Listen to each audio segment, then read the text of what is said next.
All night, nurse. All night, nurse. They call you an angel all night, nurse. But they're looking for an angel to make ya. Care for all your patients from peanuts. Say they aren't fault, it's the market boss to blame. Oh, teacher. Oh, teacher. Oh, teacher.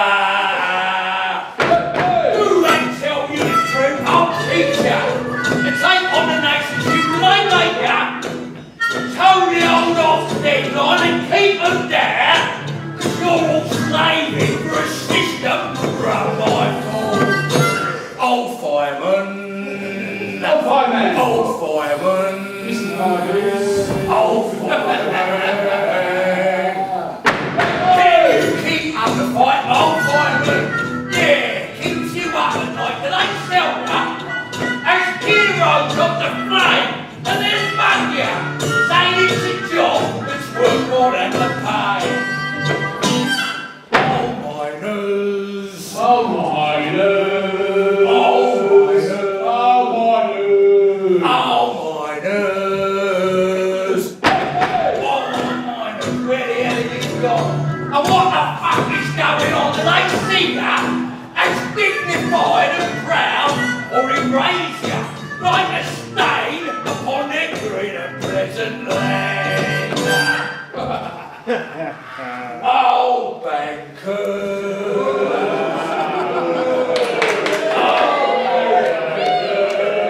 Come on, let's hear ya. Oh, bankers. Don't you ever say, old bankers, that you're the people's friend, cause we see ya.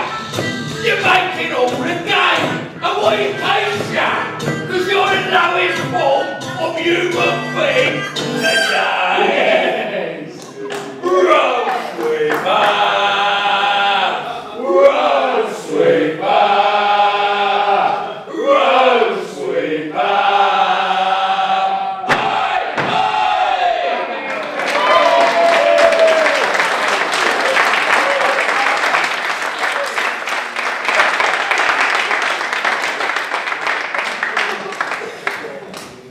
Hey, When the Germans made their rapid advance through Belgium in the early summer of 1940, they captured, among other things, Mr. P.G. Woodhouse, who seems to have realised, or seems to have not realised, until the last moment, that he was in any danger.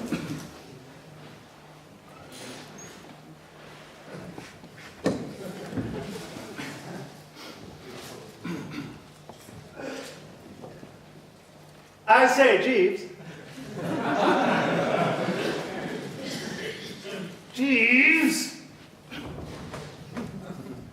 The old boy's gone and done it this time. Indeed, sir. Indeed's the word. Don't you read the papers? I try not to, sir. Well, let me enlighten you, old man servant. Have you heard of a blister called Hitler? Little fellow, thinks he's Charlie Chaplin. The character is familiar to me, sir. I understand he's gaining some notoriety for a somewhat aggressive nature. That's the lighter. Anyway, the old boy, PG, to you and me, is taking a breather in Belgium. A place called Le Tourniquet or something. When this little Hitler wanders by and puts him under house arrest. Very disquieting, sir. Disquieting's the least of it, Jeeves. Next thing we know, one of Hitler's henchmen, a crafty bean by the name of Goebbels, has the old boy on the wireless, meandering on about pigs and roses and such like. Distracting entertainment, sir. Oh, not when there's a war on, Jeeves. Some demented scribbler in the Daily Mirror calls himself Cassandra, wants the old boy strung up by his toenails. Most distressing, sir. I do wish he'd use a word other than distressing, Jeeves. Our very futures are at stake here. The old boy is the lifeline to our future adventures. The raison to our detra. Yes, I see what you mean, sir. We'll be all right, of course, with your brains and my good looks. But what about Gussie Pindockle and Barney Fungifips? I mean, they had to make the Drones Club password.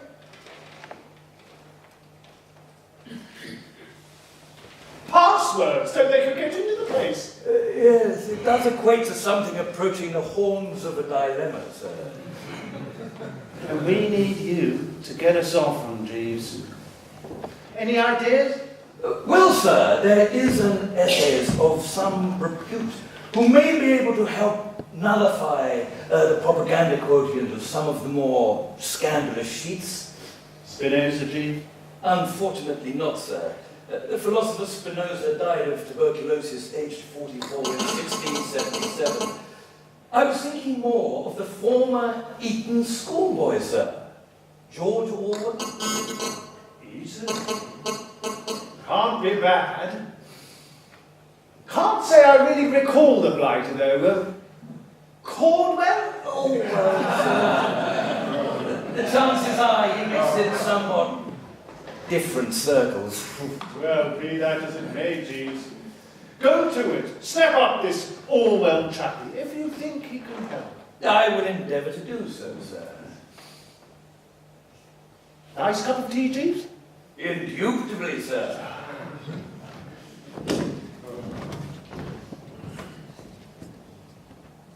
Woodhouse made an ideal whipping boy, for it was generally felt that the rich were treacherous, and Woodhouse was a rich man.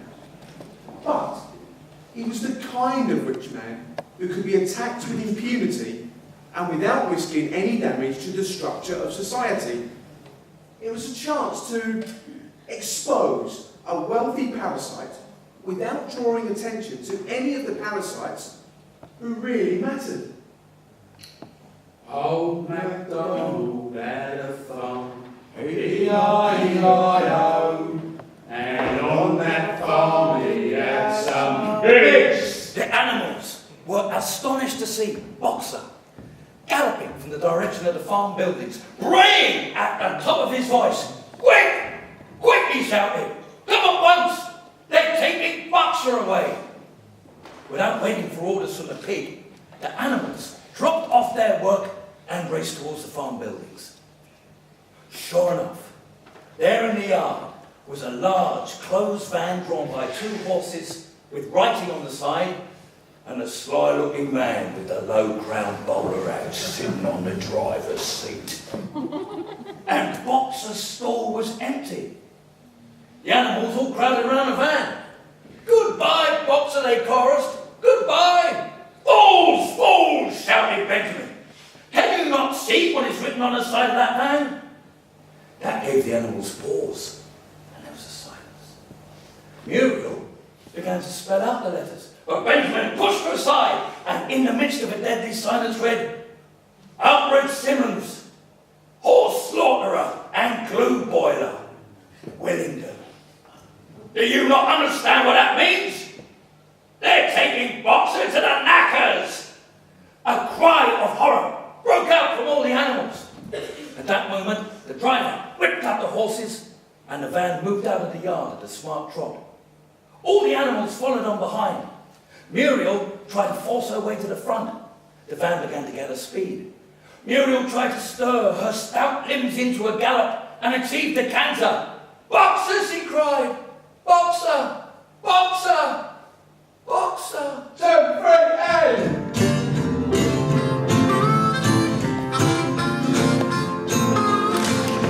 This time the back so we do, but it's also melancholy. Even after this fight, screaming so, like on an animal farm.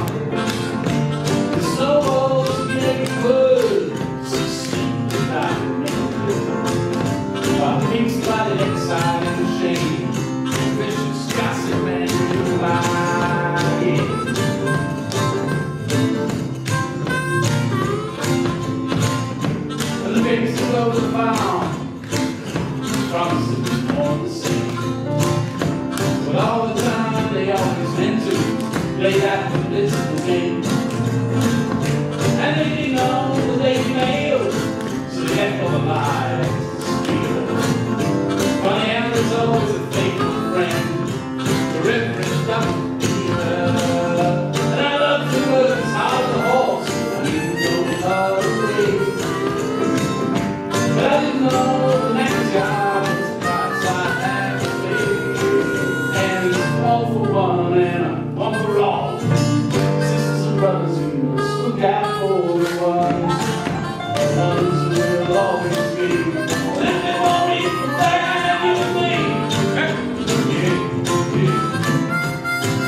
for all. Come on, sisters and brothers. Just be careful with those secretive ones who are a little bit more equal than everybody else. Yeah, yeah, yeah, yeah. Oh, baby, baby, ready? All together now. 4 legs good and 2 legs bad. 4 legs good and 2 legs bad. I said 4 legs good, 2 legs bad. 4 legs good and 2 legs bad. 4 legs big, 2 legs real bad. 4 legs good and 2 legs bad. I said I love 4 legs. I got no time to do today. 4 legs good and 2 legs bad. I said 4 legs good and 2 legs bad. I said 4 legs good and 2 legs bad.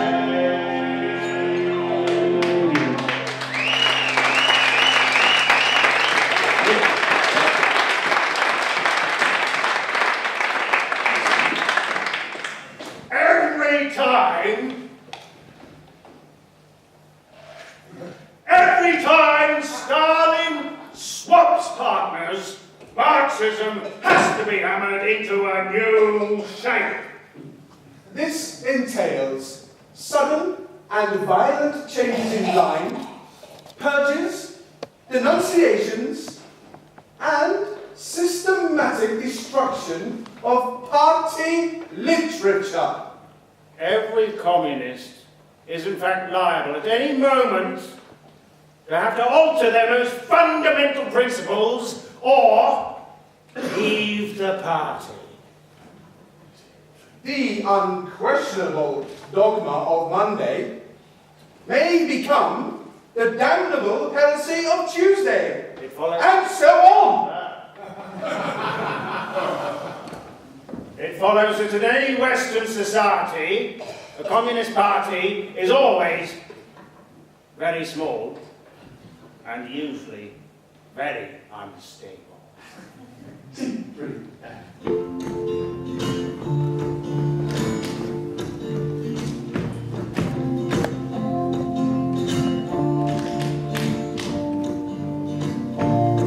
Well, you found this and you found that, but you always love to come to the cans.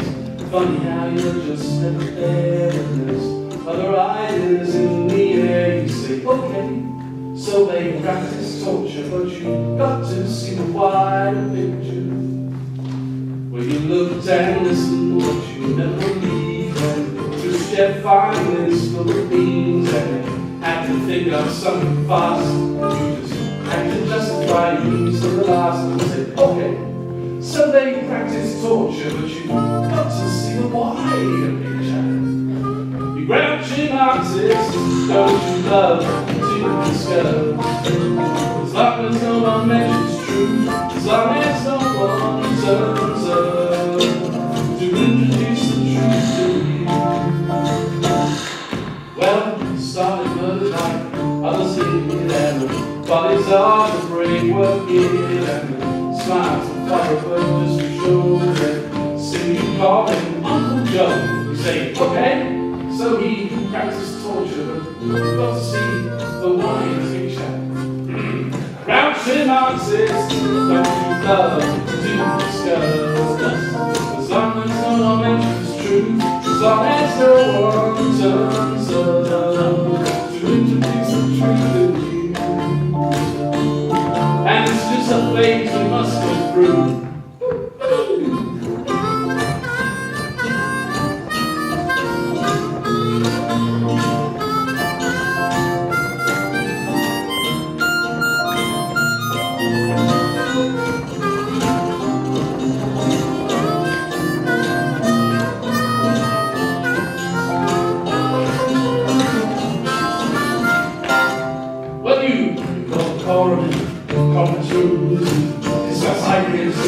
Already knew that by 9:30 you had found the truth.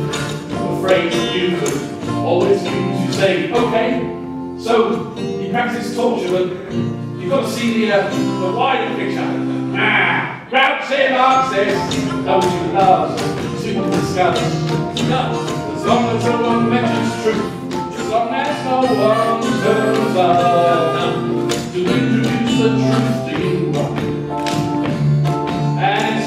days we must go through. Well, even now, you would make a list for secrets kept in a secret place. And you raise your hands. Come on, everybody raise your hands. No, raise your hand. For pain and fear. Making people disappear. You say, okay. So they practice torture, but you got to see why the picture is a mixed-up world, and the answer's simple. We must make the rules up for the simple people, because it's us who have the intellect, and we must teach the others to be correct. And if they cannot understand what's right, we will visit them in their beds at night. You grouchy Martin, don't you love to discuss? As long as no one mentions truth, as long as no one turns up to introduce the truth to you.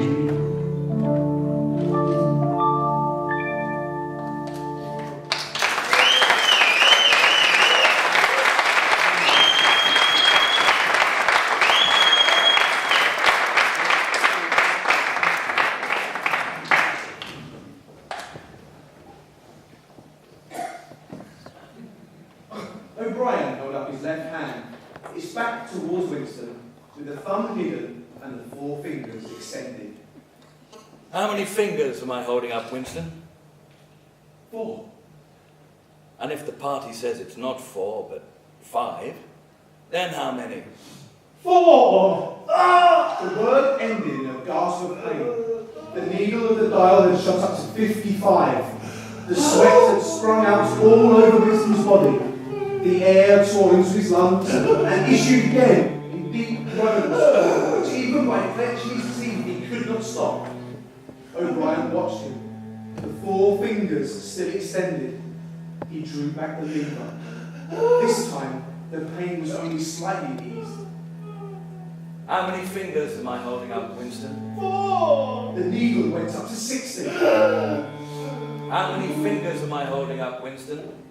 4! What else can I say? 4! The needle must have risen again, but he did not look at it. The heavy, stern face and the 4 fingers filled his vision. The fingers stood up before his eyes like pillars, enormous, blurry, seeming to vibrate, but unmistakably 4. How many fingers am I holding up, Winston? 4! Stop it! Stop it! How can you go on? How many fingers, Winston? 5! No, that's no good. You're lying. You still think there are 4. How many fingers, please? 4, 5, 4. What difference does it make? Just stop it. Stop the pain.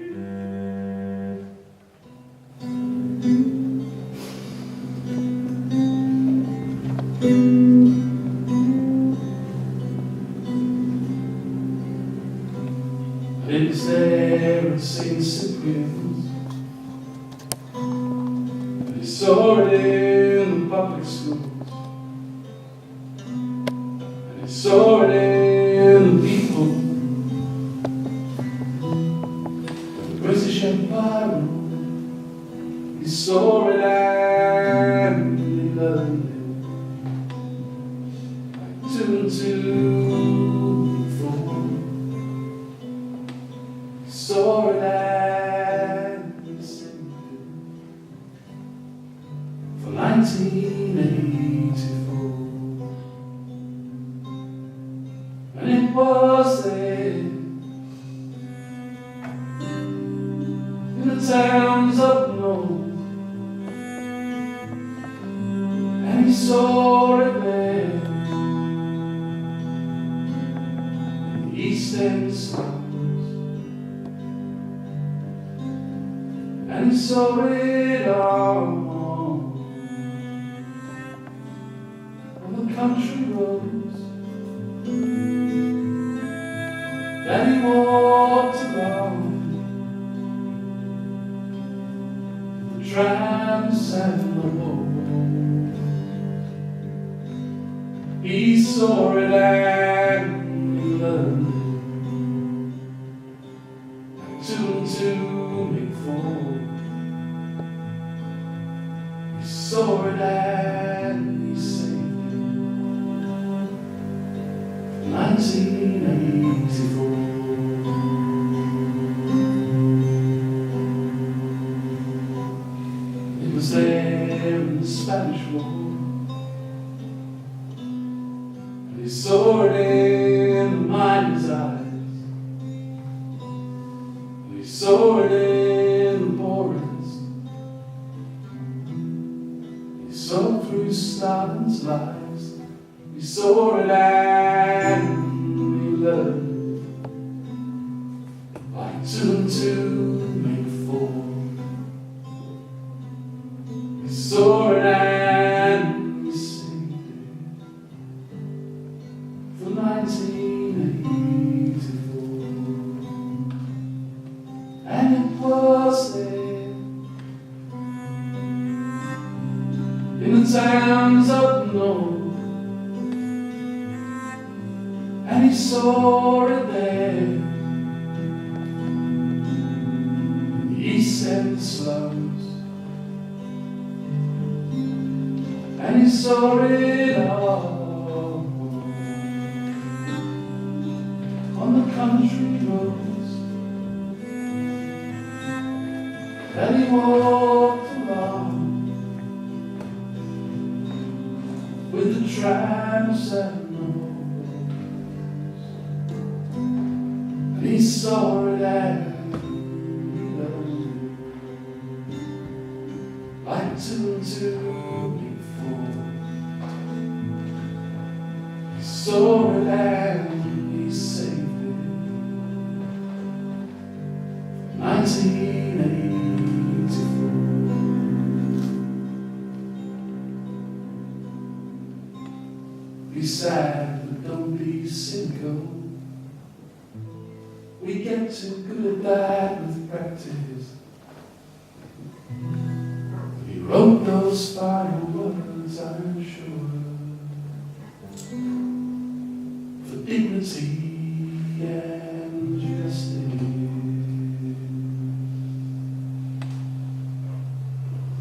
One Georgie Orwell, one Georgie Orwell. There's only one Georgie Orwell.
Play that political game, and they didn't know